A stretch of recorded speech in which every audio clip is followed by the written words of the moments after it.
আজকে তো Sunday, Sunday মানে লাল লাল মটনের ঝোল। এই যে দেখো কিরম সুন্দর লাল লাল মটনের ঝোল, একদম রেয়াজি খাসি। বানিয়েছে কে বলো? তোমরা তো জানো সানডেতে আমি বানাই না, বানিয়েছে যথারীতি আমার ছেলে। ছেলে দেখো সানডেতে, সানডের দিনটা আমি এরমভাবে এনজয় করি।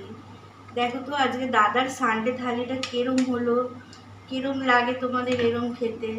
দাদা তো মটন খুব ভালোবাসে, তাই দাদাকে মটনের সাথে দিয়ে দিলাম একটা আলু। দাদা বেশি আলু খায় না, আমরাও একটু কম কম খাই। দাদার মাংস তোলা হয়ে গেল, এবার এই যে দাদার থালা চলে এলো। এবার এখানে দিয়ে দিচ্ছি কি বলো, আজকে হয়েছে গরম গরম দেরাদুন রাইসের ভাত। এই দেখো একদম সরু সরু চালগুলো।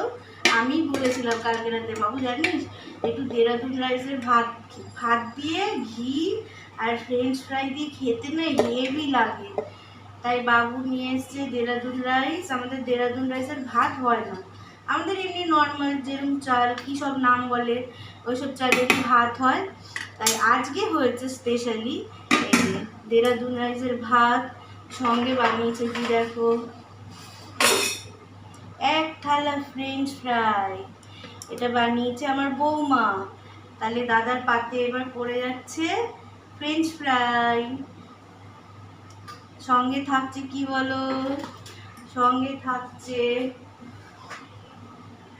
ঘি দিয়ে। এটা খুবই ভাল লাগে খেতে, তাই ভাত ভেঙে এখানটায় দিয়ে দিলাম একটু ঘি।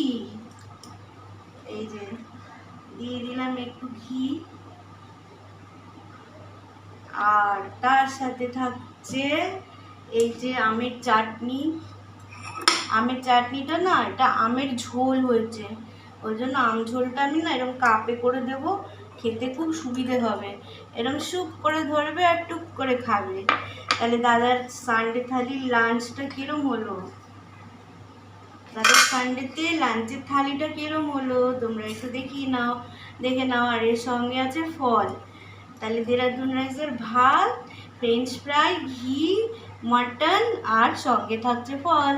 তাহলে কার কার এরকম ভাল লাগে, তাহলে লাইক কমেন্ট শেয়ার করে জানিও। দেখা হবে নেক্সট ভিডিওতে, ততক্ষণের জন্য টাটা।